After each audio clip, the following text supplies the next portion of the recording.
Bom, pessoal, então hoje eu vou resolver alguns exercícios da lista 3.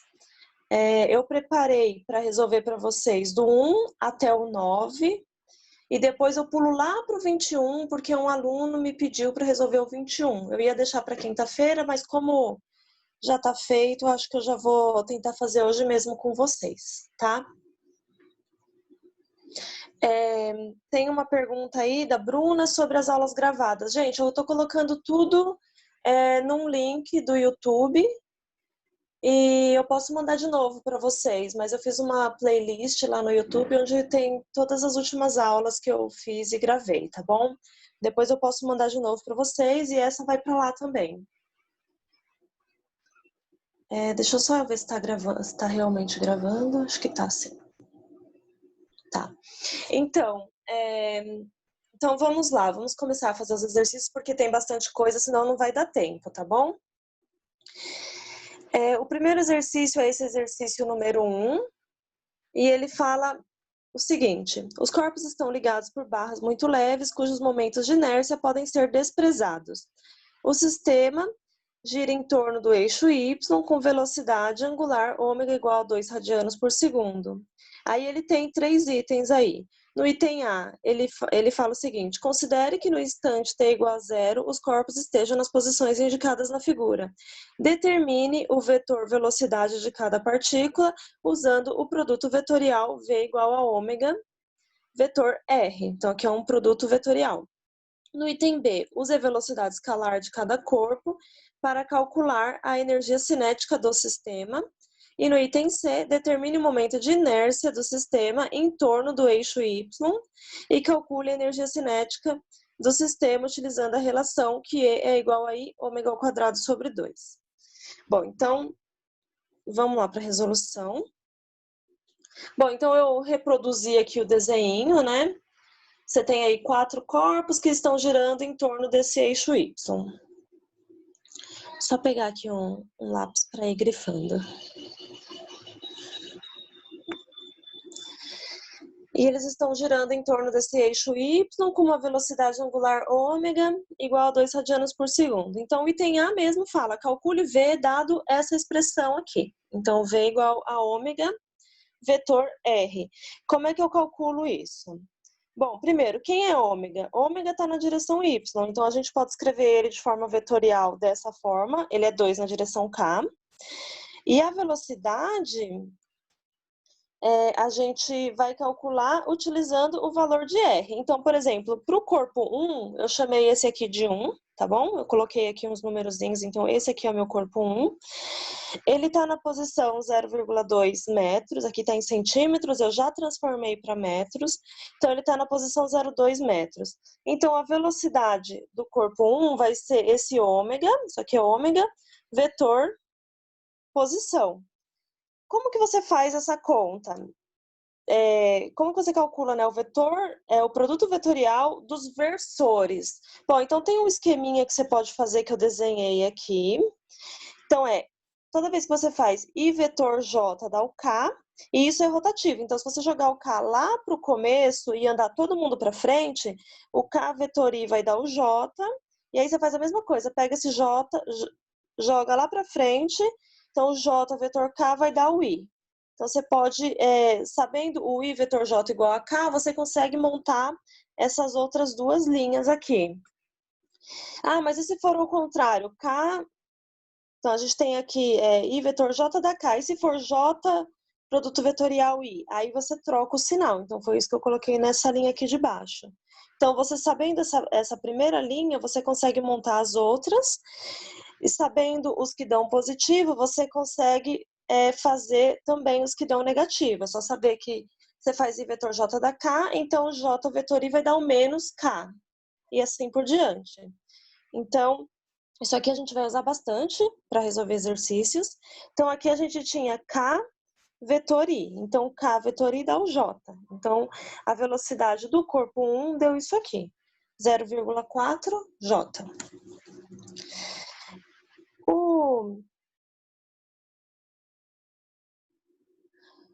No caso do V2, a gente usa o mesmo esquema.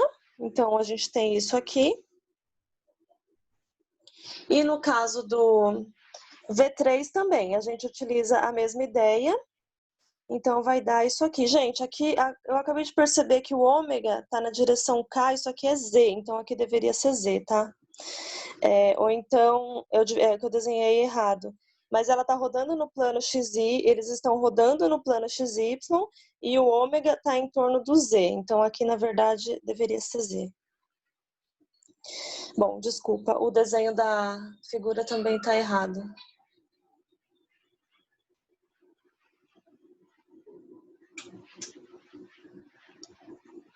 Bom,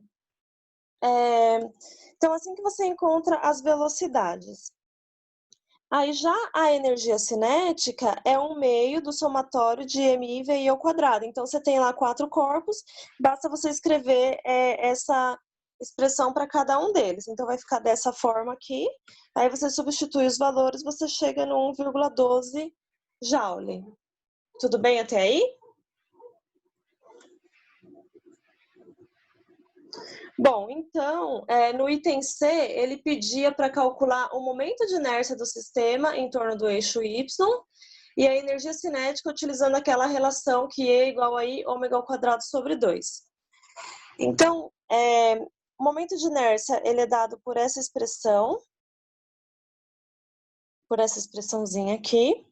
Então, depende da massa e da posição em relação a esse referencial. É, de novo, um somatório. Então, se você tem 4 corpos, você vai ter 4 termos. Então, você tem aqui M1R1 ao quadrado, M2R2 ao quadrado e assim por diante. Basta substituir os valores que você chega nesse valor aqui de 0,56 kg vezes metro quadrado. Se você calcular, então, isso é o momento de inércia. Se você usar esse valor do momento de inércia lá naquela expressão da energia cinética, que leva em consideração o I e o ômega do sistema e substitui os valores, você chega no 1,12. Então, você vê que deu exatamente o mesmo valor que o caso anterior. Então, você calcular a energia cinética de cada uma daquelas partículas, usando as velocidades de cada uma delas, ou utilizar o momento de inércia total do sistema e o ômega desse sistema, você chega exatamente no mesmo valor de energia cinética. Tudo bem até aí?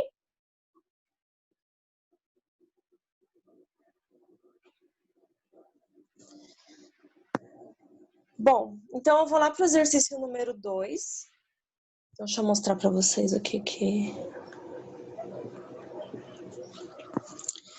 No exercício número 2, ele fala o seguinte: você tem 4 esferas pequenas de massa m que estão presas às extremidades de uma estrutura de massa desprezível no plano XY.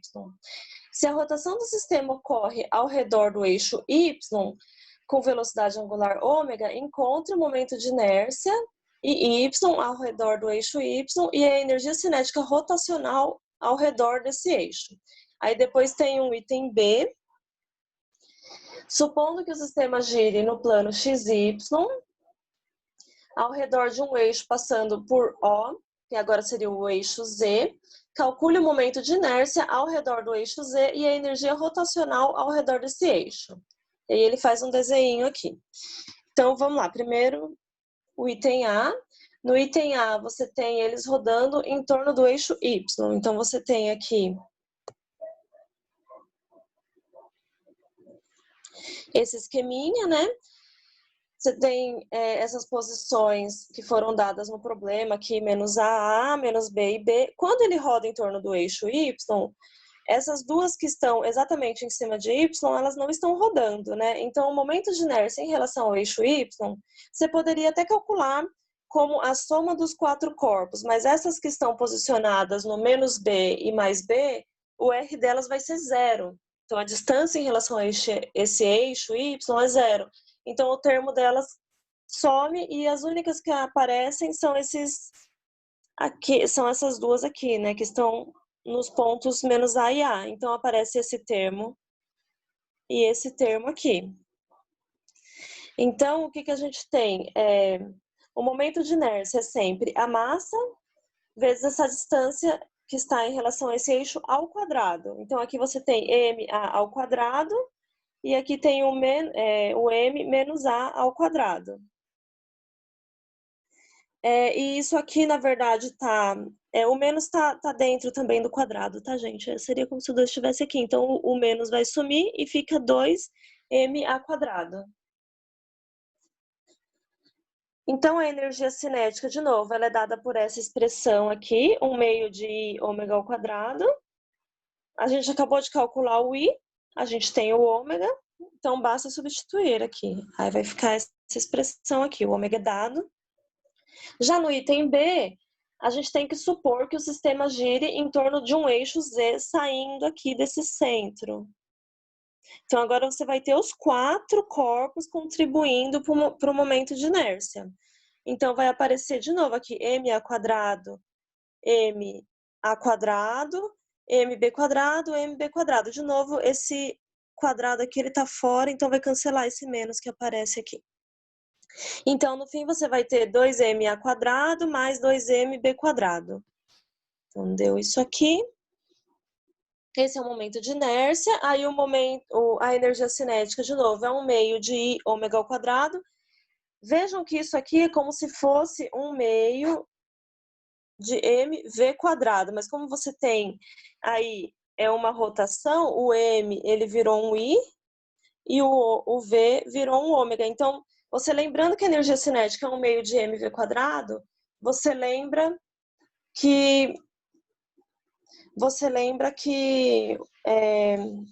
como escrever essa expressão aqui para o caso de rotações.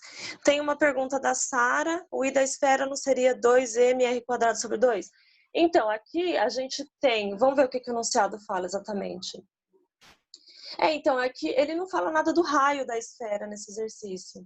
Então, aqui é como se você estivesse considerando essas esferas pontuais e você quer saber o momento de inércia dessas partículas de massa m em torno de outro eixo.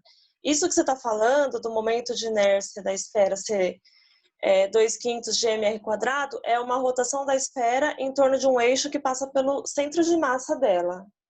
Então, seria um outro problema, mas aqui a gente está considerando como se o raio dessas esferinhas fosse desprezível e o momento de inércia só calculado em torno desses eixos que ele fala. Primeiro o eixo Y, depois o eixo Z. Tá bom? Bom, gente, então esse foi o exercício 2. Agora vamos lá para o exercício número 3.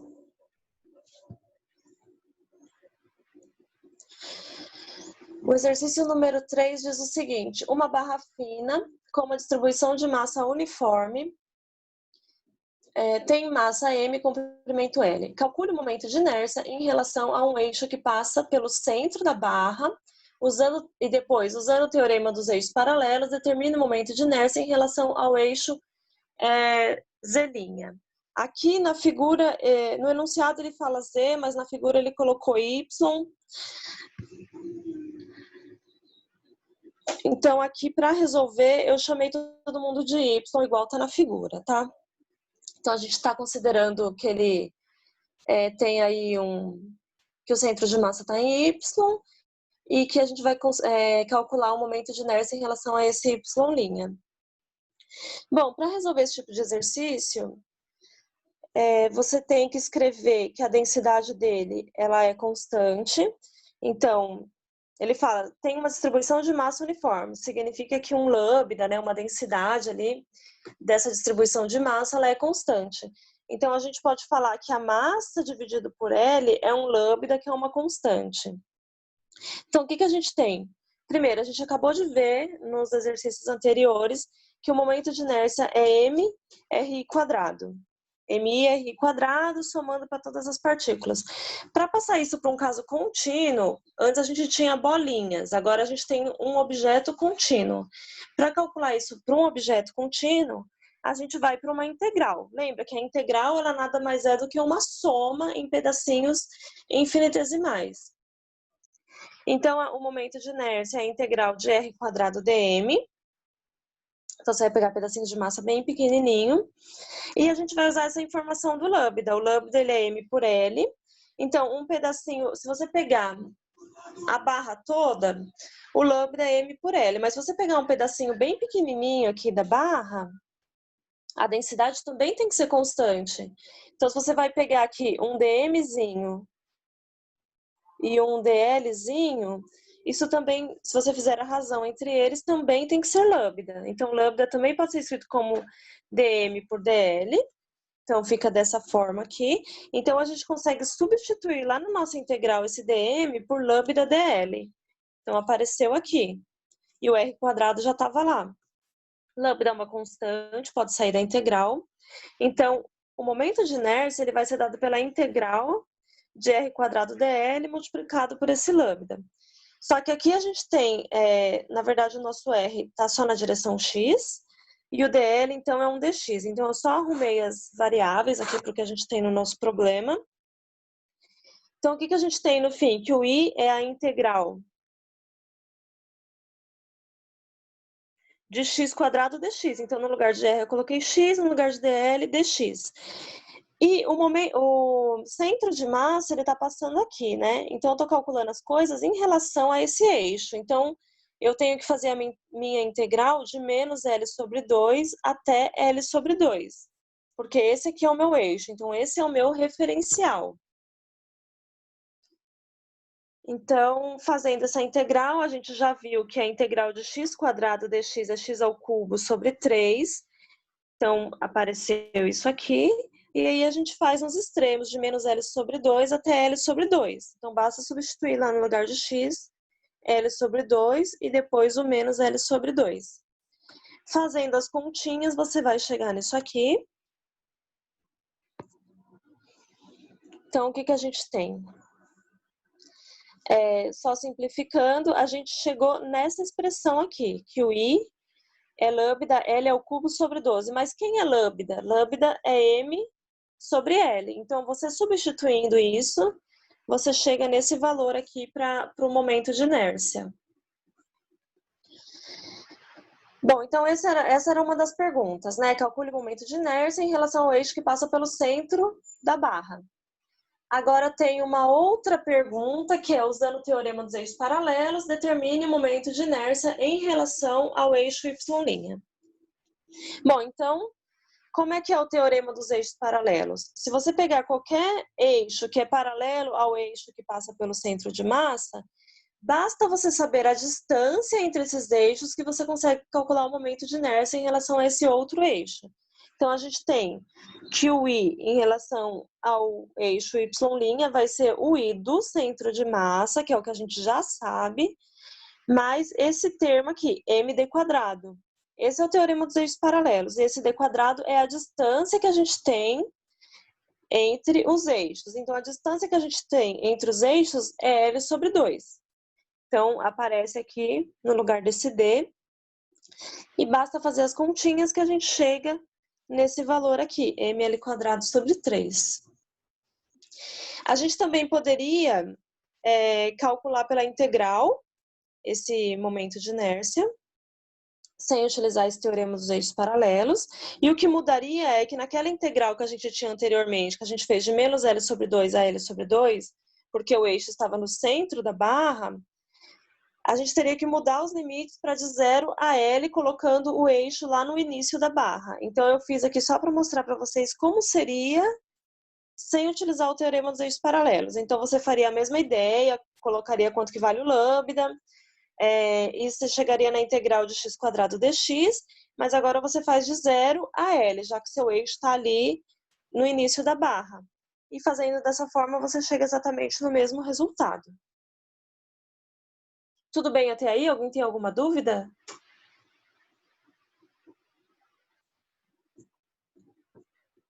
Bom, então a gente vai lá para o exercício número 4. O exercício número 4, ele diz o seguinte: um cilindro maciço de raio R e massa M tem um momento de inércia 1 meio de mr². Utilizando este resultado, calcule o momento de inércia de um cilindro uniforme vazado de massa M e raio interno R1 e externo R2 em relação ao eixo Z. Bom, então, o que você tem que fazer? Eu fiz só um esqueminha aqui para mostrar para vocês. Esse é o cilindro. Peraí, deixa eu só pegar o. Esse aqui é o cilindro normal e esse aqui é o cilindro com essa parte oca, né? Por dentro. Então, qual seria a ideia? O momento de inércia, ele é integral de r² dm, sempre, toda vez que você tem algo contínuo, que você quer calcular o momento de inércia, vale isso. Mas aí o grande X da questão é, como que eu escrevo o meu dm? Como você tem agora um corpo volumétrico, você pode escrever que a densidade volumétrica é constante, porque isso foi dado no problema, né? E você pode escrever isso dessa forma, então a massa dividido pelo volume é um determinado ρ, que é uma densidade volumétrica que é constante. De forma infinitesimal, você também pode escrever que o ρ é um dm por um dv, ou seja, se você pegar um pedacinho bem pequenininho desse cilindro, ele também tem a mesma densidade volumétrica, então vale isso aqui.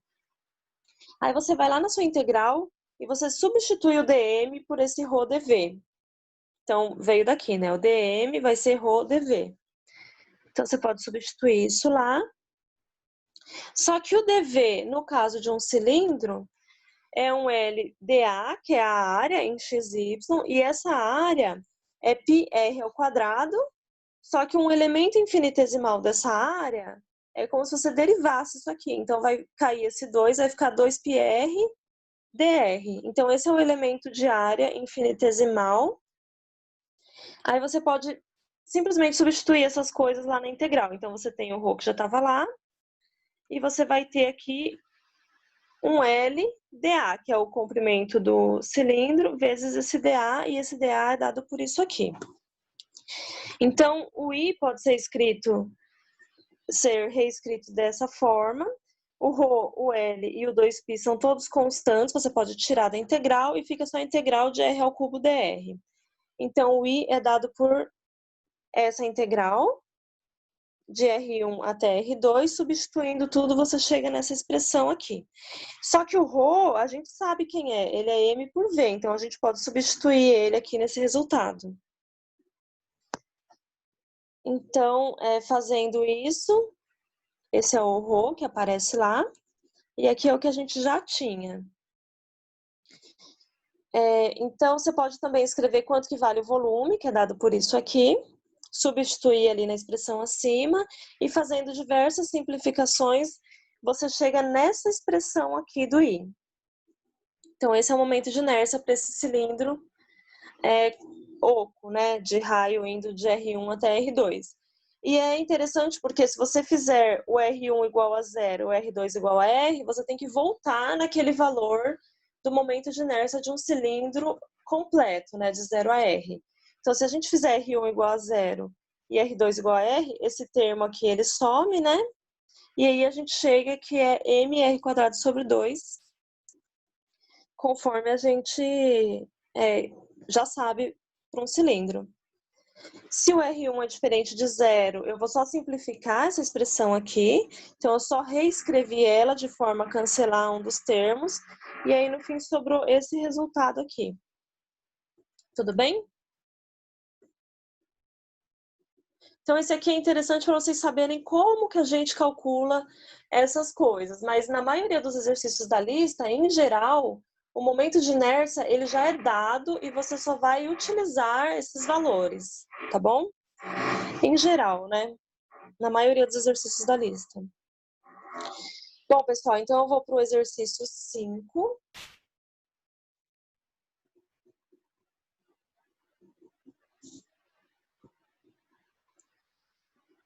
O exercício 5 já está na parte de torque, aceleração angular e velocidade angular. Então, ele diz o seguinte: um cilindro de massa m igual a 2 kg gira em torno de um eixo que passa pelo seu centro. Sobre ele são aplicadas as forças indicadas na figura, onde RA igual a 5 centímetros e RB igual a 12 centímetros. Então, vai ter uma figura, que é a figura 1.5, essa figura aqui de baixo 1.5, e aí ele pergunta o torque exercido sobre o cilindro, o vetor da aceleração angular do cilindro, sabendo que a velocidade angular inicial do cilindro era ω0 igual a -4 radiano por segundo na direção K, determine o ω de t. Qual é a energia cinética depois de 3 segundos e determinar o ângulo total θ que o cilindro gira nesses 3 segundos e verifique que o trabalho efetuado pelo torque, ou seja, o trabalho é dado por torque vezes o θ, é igual à energia cinética. Então, essas são as questões que a gente tem aí nesse exercício. Bom, então eu fiz aqui, eu tentei reproduzir a figura mais ou menos. Então, nós temos um corpo rígido sob a ação de um torque resultante. Então, a gente sabe que vale essa expressão que eu escrevi aí. O torque resultante, ele é o momento de inércia vezes o alfa. E a gente também sabe que o torque é R vetor F. E foram dados esses raios aqui que eu anotei aqui no cantinho. Bom, então, como que a gente calcula o torque? R vetor F. Para o F1, a gente escreve como R1 vetor F1. Quanto que vale o R1? Ele vale B na direção J e a força vale 10 na direção I. Então, a força está para cá e esse R está para cá, né? Então, a gente tem isso aqui. Então, de novo, a gente tem que lembrar daquele... Como que a gente faz o produto vetorial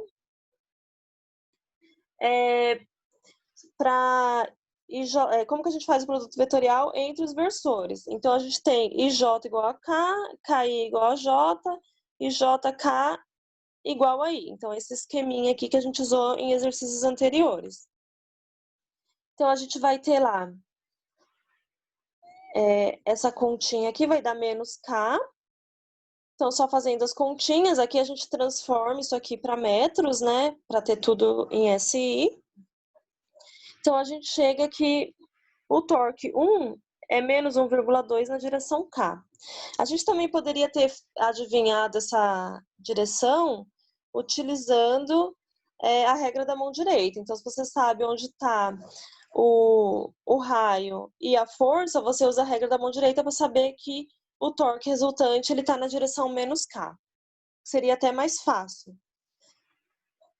Aí, no caso do torque da força 2, ela vai ter também um torque, que eu chamei de torque 2. Então, você tem lá, a força 2 está aqui. Então, você tem um raio aqui nessa direção e a força aqui nessa direção. Então, você tem um raio na direção I. E ele vale B, porque ele está aqui, né? A força está aqui na parte externa do cilindro. E a força vale menos 8 na direção J, porque está contra o nosso eixo Y aqui. Então, fazendo as continhas, a gente chega de novo que é menos 0,96 na direção K. Aqui a gente tinha I vetor J da K, mas tinha um menos aqui na frente, por isso que ficou menos K. Mas, de novo, você poderia utilizar a regra da mão direita. Então, você teria o R na direção X com a força na direção J e você vê que o seu dedão aponta para dentro da folha. Então, você teria um torque resultante na direção K. Aí, para o terceiro, como a gente não tem exatamente o ângulo que ele tem em relação a x e y, fica muito mais fácil utilizar essa ideia da regra da mão direita. Então, o que a gente teria que fazer? Você sabe que o R está nessa direção aqui, nessa direção aqui, que a gente não sabe exatamente quanto que é, e a força está para cá. A gente sabe que eles são perpendiculares, então no fim a gente vai ter um torque resultante que agora está saindo da folha, utilizando a regra da mão direita. Então o torque 3, a gente pode simplesmente colocar o valor de A, o módulo de A, módulo da força, já que a gente sabe que tem 90 graus entre eles, na direção que a gente sabe onde está, que é saindo da folha, então é a direção K positiva. Então, fazendo isso, a gente tem o valor de A, o valor da força, a gente chega que é 0,6 na direção K.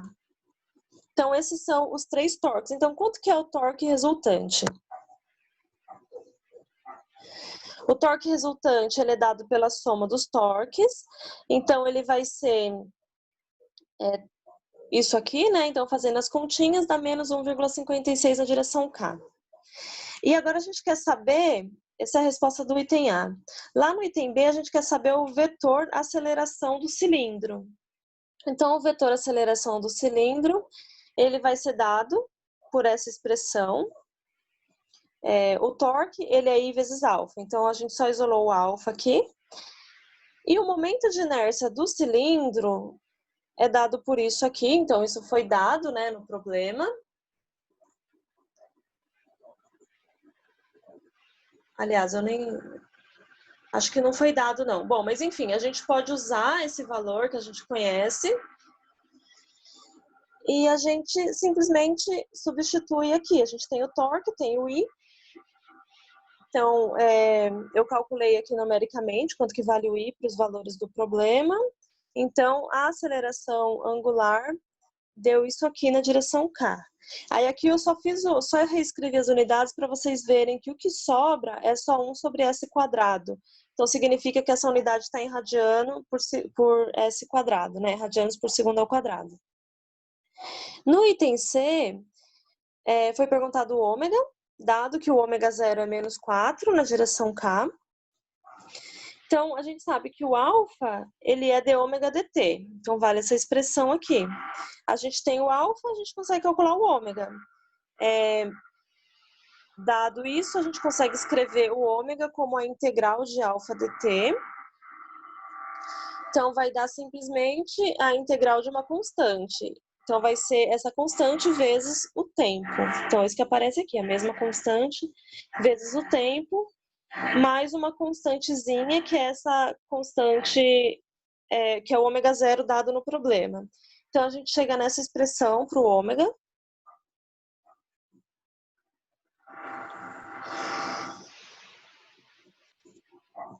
Peraí, gente. Bom, então essa seria a resposta desse item C, que é o ômega de T. Agora, lá na próxima página, o item D pergunta qual que é a energia cinética depois de 3 segundos. Então, a energia cinética ela é dada por 1/2 de I ômega ao quadrado. Aí o ômega a gente acabou de calcular, né? Tem uma expressão que depende do tempo, mas aí eu já reescrevi ela aqui, já substituindo ela para o T igual a 3. Então, a gente chega nesse ômega aqui, um valor numérico, né? Para o ômega. Que a gente quer a energia cinética em T igual a 3, então a gente precisa do ômega em T igual a 3. Então, substituindo tudo, a gente chega que a energia cinética é dada por esse valor aqui. Aí, finalmente, no item E, ele pergunta o ângulo total θ que o cilindro gira em 3 segundos. Bom, então, de novo, a gente tem o ômega de T e a gente pode descobrir quanto que vale o nosso θ de T.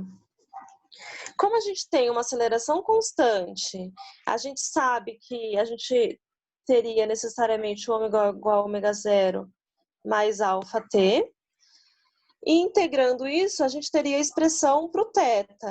Então, dá essa expressão aqui. A gente pode ou integrar essa expressão ou simplesmente lembrar daquela expressão que a gente tem desde o começo lá do semestre, que é o S é igual a S0 mais V0t mais 1/2 de AT quadrado. Isso aqui é análogo, mas para o movimento circular, uniforme. Uniformemente variado, né, na verdade, porque tem uma aceleração constante. Então, você tem um ômega 0, você pode assumir que ele é 0, já que ele só quer saber o ângulo total que ele gira, seria um delta θ, né? O ômega 0 a gente foi dado no problema, e o alfa a gente calculou. E a gente quer saber o θ no tempo igual a 3. Opa. Acho que alguém abriu... Não, tudo bem. Alguém está com o microfone aberto, fez um barulho aqui, mas... Bom, enfim, aí a gente quer saber o θ no tempo t igual a 3 segundos. Basta substituir lá nos valores de t que a gente chega num valor numérico. Então, deu tudo isso aqui, menos 499,35 radianos. E o trabalho, ele vai ser torque vezes θ. O torque a gente já tinha lá da página anterior, tinha dado menos 1,56. E esse θ em radianos deu esse valor aqui. Fazendo a multiplicação, a gente chega em 779 joules, que bate certinho com esse valor aqui. Então, a gente vê que seguiu essa regra aqui, né? O trabalho realizado por todas as forças é igual à variação da energia cinética. Então, Se ele partiu, ele tinha essa energia cinética e o torque tinha esse trabalho aqui. Então, vale essa expressão aqui. Tudo bem até aí?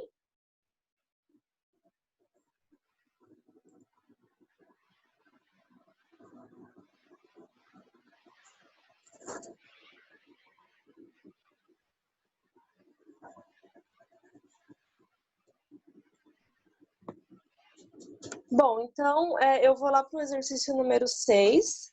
Tem uma pergunta sobre aquela questão do cilindro, eu vou responder depois, tá? Só porque tem ainda bastante exercício para eu fazer, senão não vai dar tempo aqui.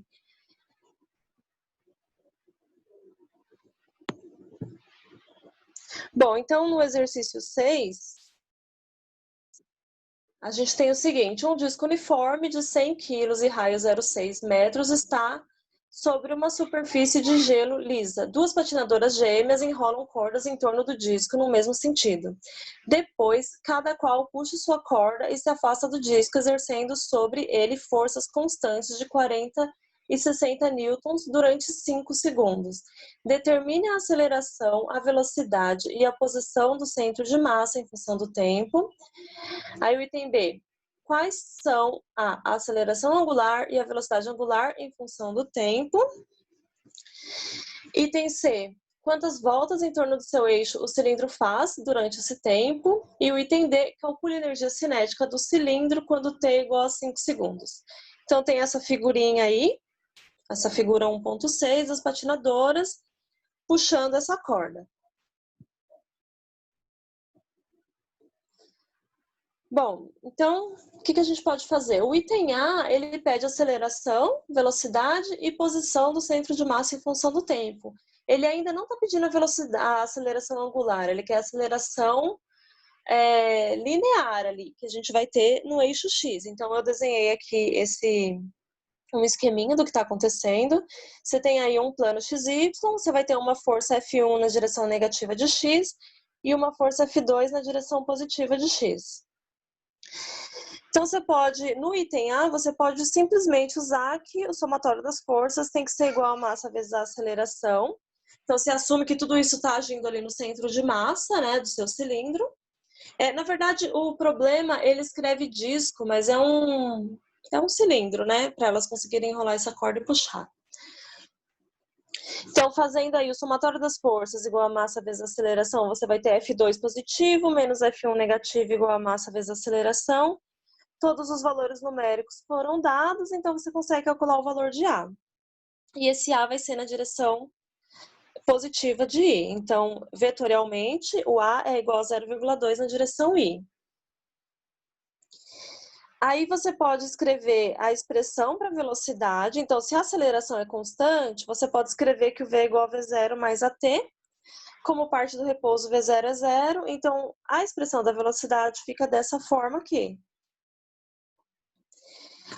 Aí você também pode escrever a expressão para o x, que ele também pede a posição do centro de massa em função do tempo, então seria o seu x de t.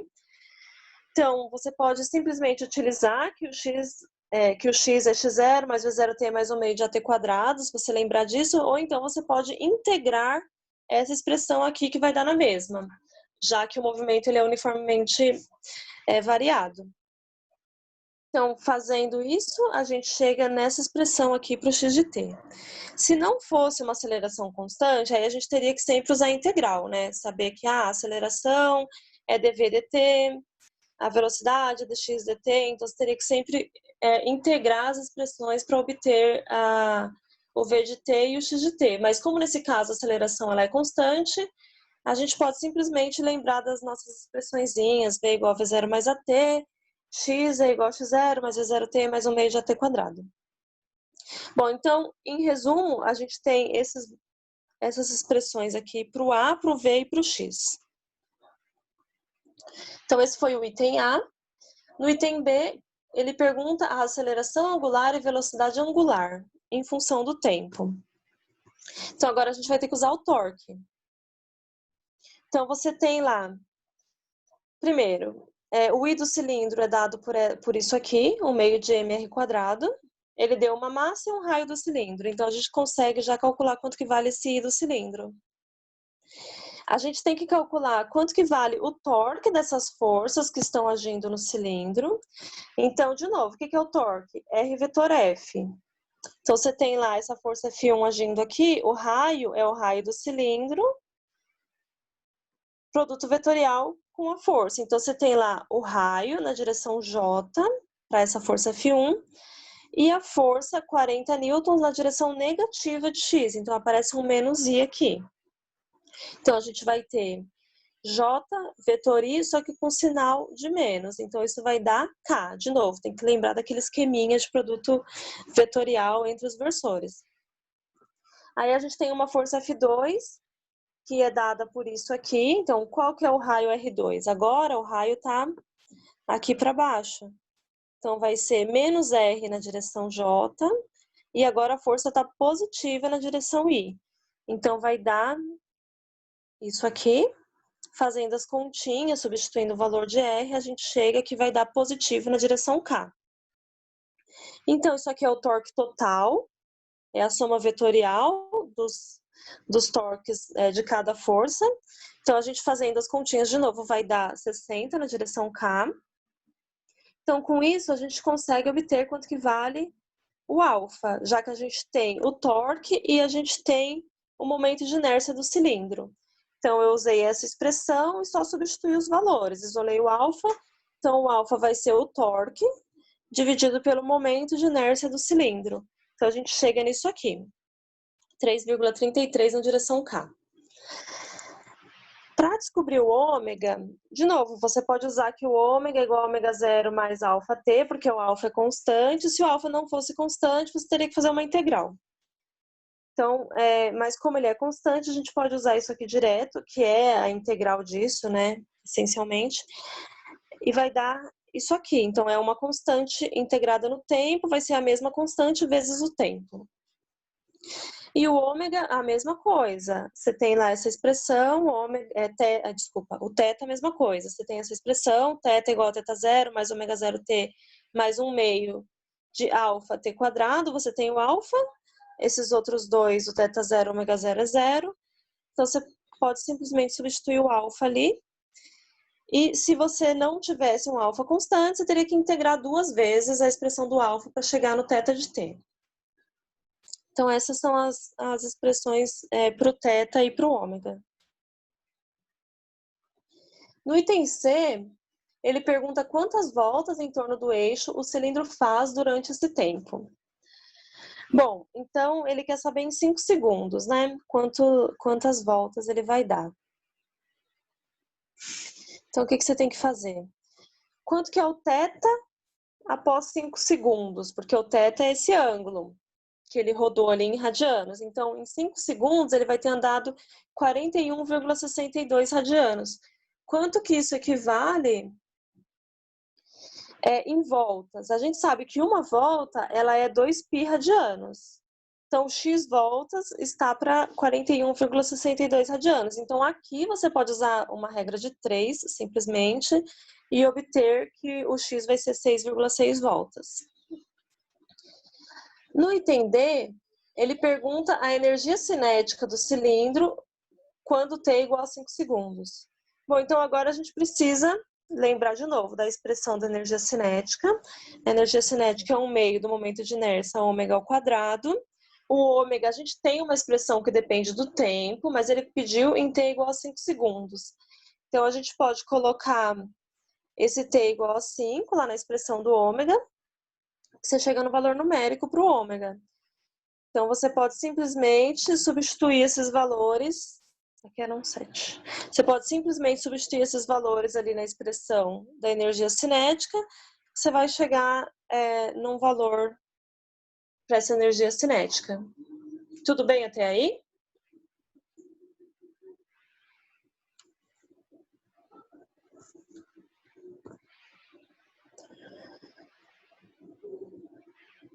Bom, pessoal, agora eu vou para o exercício 7.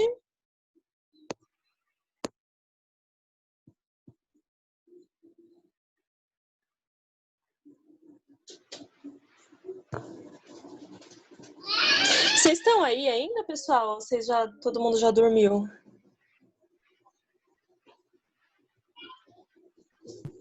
Tá, é que vocês estão tão quietinhos que parece que eu tô... Como assim? Tá bom. Bom, pessoal, o exercício 7, ele diz o seguinte: 2 blocos estão ligados por um fio de massa desprezível passando sobre uma polia de raio 0,25 metros e momento de inércia I.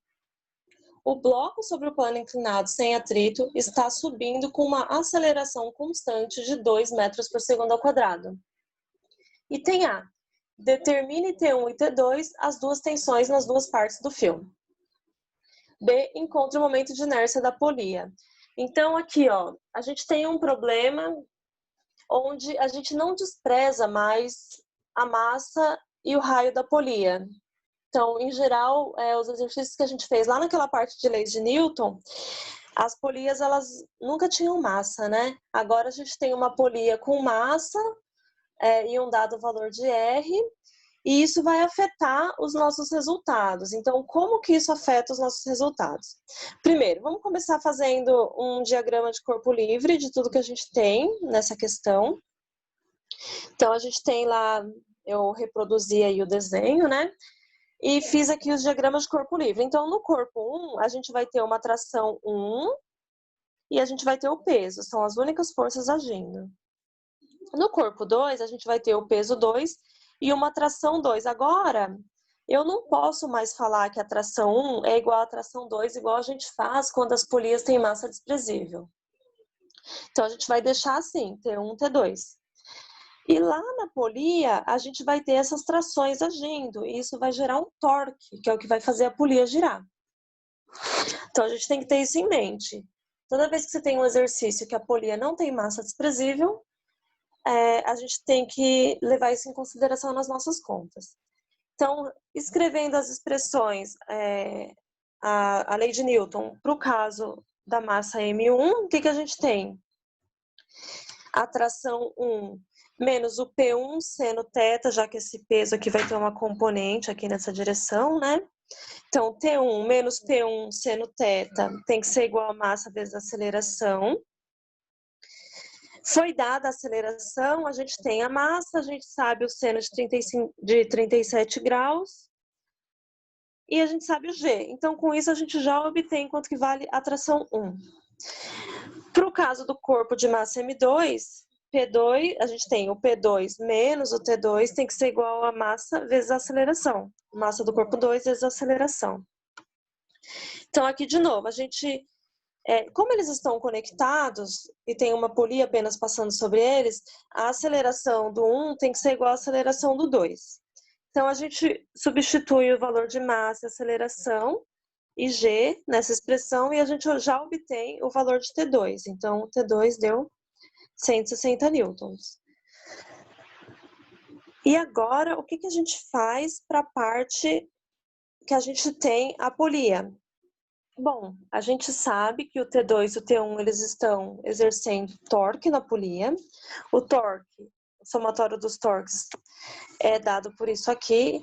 Você vai ter o torque da força 1 e o torque da força 2, ou o torque da tração 1 e o torque da tração 2. E o torque, ele é a força vezes vetor R.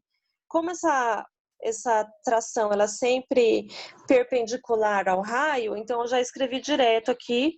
Então, deu tração vezes R na direção K, e aqui deu tração 2 vezes R na direção menos K. Então, eu usei a regra da mão direita para encontrar a direção deles. Então, o torque deu isso aqui, né? Somando o torque 1 e o torque 2. Então, substituindo os valores, você já chega num valor numérico para ele. E agora, o torque, ele é I vezes alfa, foi o que a gente viu antes. Então, o problema, ele pediu justamente nesse item B, aqui já é o item B, tá? O momento de inércia da polia. Então, o momento de inércia da polia, a gente pode calcular a partir dessa expressão. A gente não sabe quanto que vale o alfa, mas a gente pode facilmente descobrir usando aquela relação. Se você tem um movimento, você tem um círculo aqui, você pode relacionar o θ, que é esse ângulo aqui, com S e R, por essa expressão. Se você derivar 2 vezes, você chega nisso aqui.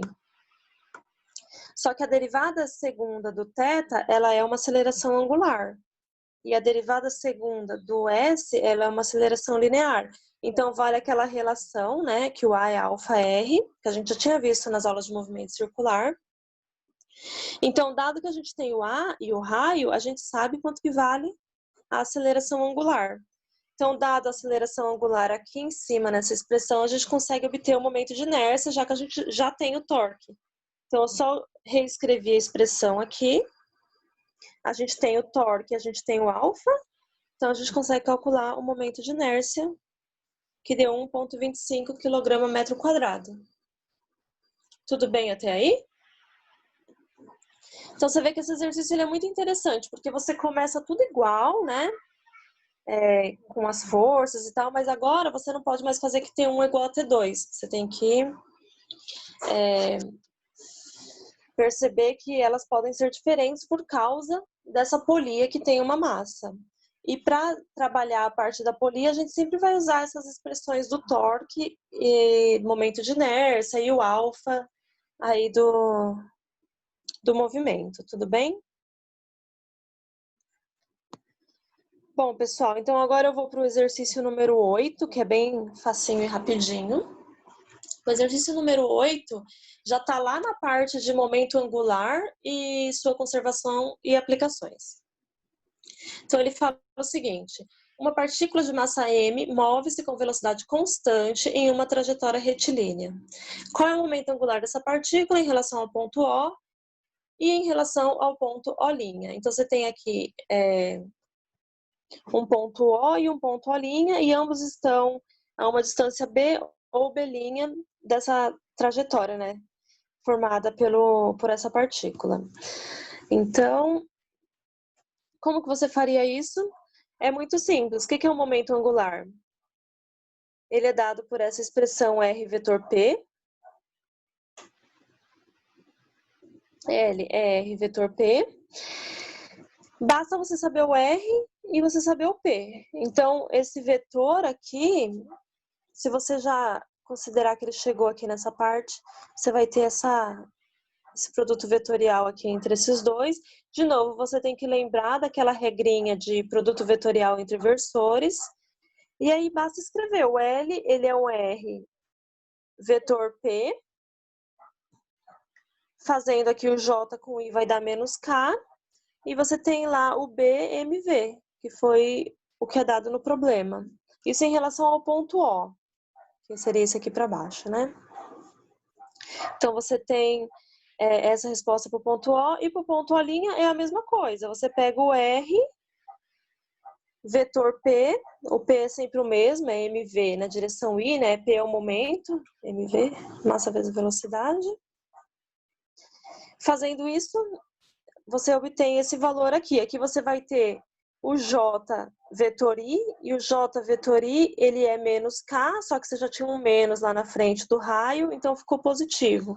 Então, o momento angular em relação ao ponto O ficou negativo, e em relação ao ponto O' ficou positivo.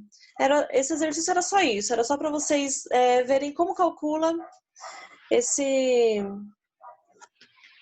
momento angular de um corpo aí, de uma partícula. Agora eu vou lá para o 9. Deixa eu ver o que... Peraí, deixa eu compartilhar com vocês a... Bom, o 9 está aparecendo aí na tela de vocês. Ele diz o seguinte: uma bolinha presa a um fio de massa desprezível gira em torno de um eixo vertical com velocidade escalar constante, mantendo-se a uma distância d igual a 0,5 metros do eixo. O ângulo θ é igual a 30 graus. O fio passa sem atrito através de um orifício O numa placa e é puxado lentamente para cima até que o ângulo θ passa a 60 graus. Que comprimento do fio foi puxado e qual foi a variação da velocidade de rotação? Bom, então, aqui é o seguinte. Primeiro, você já pode calcular. Eu anotei aqui em cima quanto que dá as respostas finais, mas a gente vai chegar lá. Isso aqui é quanto que vai dar no fim, tá? Você pode usar aqui o seno de 30 graus, é o cateto oposto pela hipotenusa. Então, o cateto oposto pela hipotenusa, e você já consegue encontrar quanto que vale o L total. Só usando o valor de D que foi dado, você já consegue encontrar quanto que vale o L, porque você tem o seno de 30 graus também.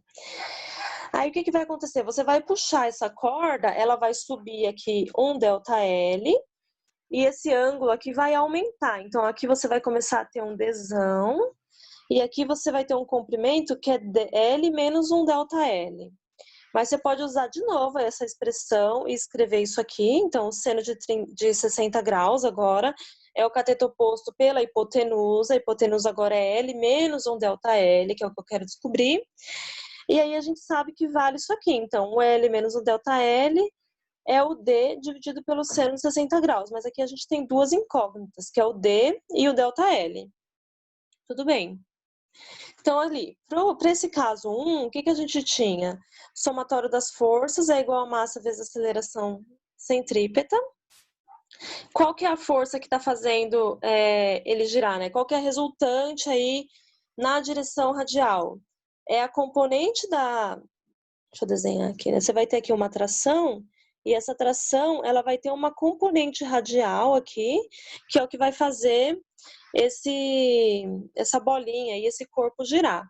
Então, você tem lá o T1 seno de 30 graus, que é ele já projetado aqui, seno de 30 graus, projetado na direção radial, é igual a mv² sobre r.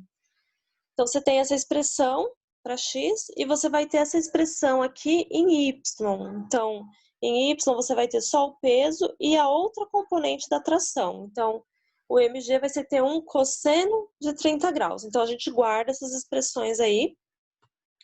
No caso 2, esse caso 2 aqui, onde você já puxou, vai valer o quê? Que a tração 2 é um seno de 60 graus.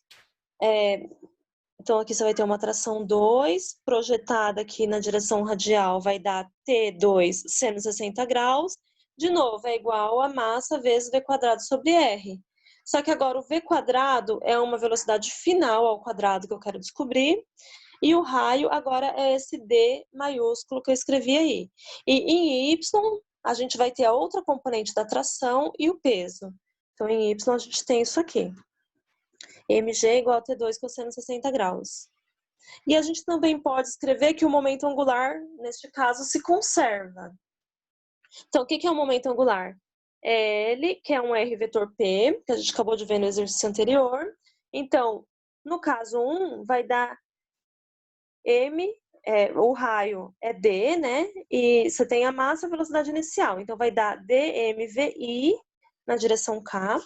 No caso 2, a gente vai ter um outro raio que agora a gente chamou de D maiúsculo, mvf final. Então, você tem aí que isso tem que se conservar. Então, você iguala, os dois estão na direção K, então você pode simplesmente igualar os módulos. A massa cancela, então você vai ter que dv inicial é igual a um D maiúsculo V final. Essa expressão aqui. Então, eu chamei essas expressões de 1, 2 e 3. Aí agora a gente vai trabalhar com elas. Então, a gente tem aqui... eu escrevi de novo, reescrevi as expressões aqui só para ficar mais claro. No caso 1, a gente tinha a expressão radial e a expressão em y. Eu dividi uma pela outra para cancelar a tração 1. Então, a gente chega nessa expressão aqui. Aí, no caso 2, de novo, expressão radial, expressão em y. Aí, dividi uma pela outra para cancelar a tração 2. Aí, a gente chega nessa expressão aqui. Aí, lá daquela expressão 3, que veio da conservação do momento angular, a gente tinha essa relação entre as velocidades e os raios. Então, o que eu fiz aqui? Eu dividi essa expressão 4 pela 5. E depois eu fui e substituí essa relação aqui entre as velocidades. E aí a gente consegue chegar numa expressão para o D, porque o D também é uma incógnita. Aí, substituindo os valores, a gente chega nesse valor de D. Só que não é o D que o exercício está pedindo, né? Ele quer o ΔL. Então, eu voltei lá para aquela expressão que a gente tinha escrito lá no começo, que veio só das projeções, né? Das projeções não, que veio ali da relação do triângulo formado. Então, a gente tinha lá que um L menos um ΔL era o D por seno de 60 graus. Então, a gente tem o D, a gente tem o seno de 60 graus e a gente tem o L. Então, a gente consegue substituir os valores e obter o ΔL. Então, você vê que você tinha que usar as leis de Newton, né?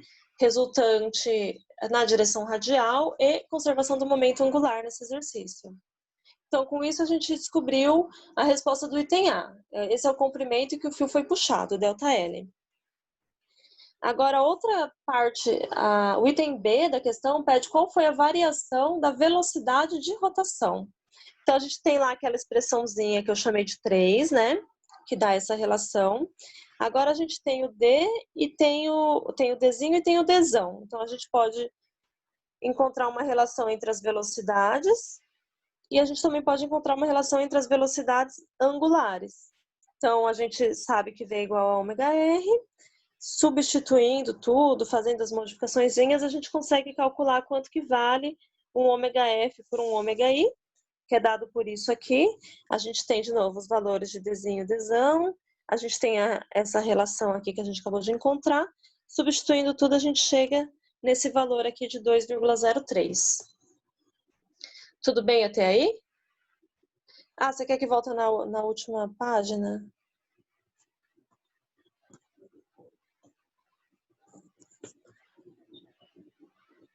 Seria nessa?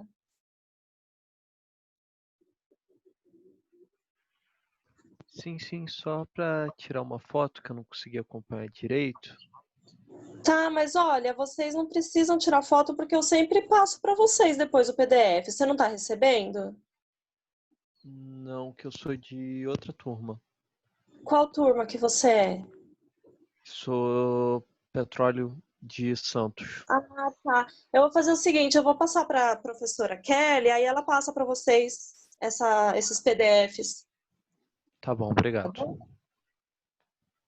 Bom, pessoal, esse foi o exercício 9. Então, assim, ele tem um pouco mais de conta, mas o que você tem que lembrar? É essa parte do momento angular que se conserva. Eu também tinha preparado o 21 para fazer com vocês, mas eu vou deixar para fazer quinta-feira, tá bom? Não é muito longo, não é muito difícil, mas eu vou deixar para fazer quinta-feira, tudo bem para vocês? Ou vocês querem agora?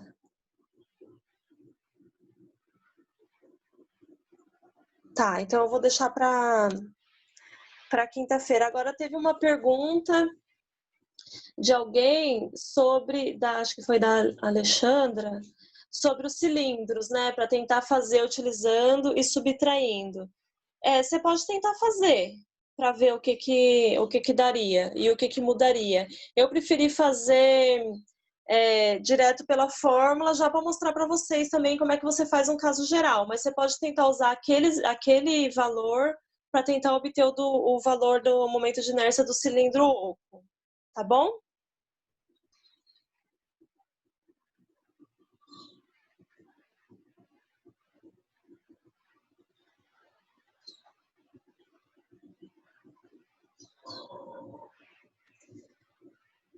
Você tem uma pergunta, manda junto o PDF para podermos dar uma olhada antes, por favor. Você quer o PDF?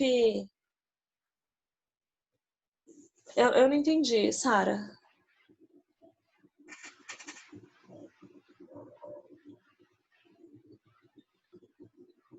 Ah, sim, eu mando. Eu já vou mandar esse PDF com tudo, mas aí para a próxima aula eu ainda vou preparar os exercícios, tá? Mas vai ser dessa segunda parte da lista. Pessoal, ficou alguma dúvida em relação a esses que eu resolvi hoje?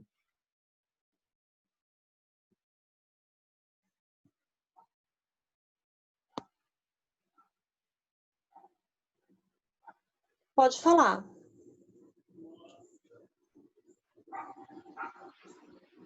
Acho que falar. eu tentei fazer em um dos exercícios, a gente usaria o I da barra delgada, que vocês já deram até a equação, a fórmula